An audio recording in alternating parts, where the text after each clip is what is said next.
In front of me is Xiaomi Redmi 7A, and let me show you how to hide or show Color ID on the following device.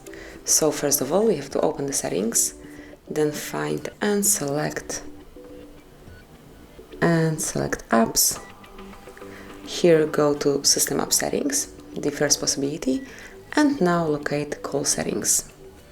Here just click on Advanced Settings, and now go a bit lower, where you will find Color ID.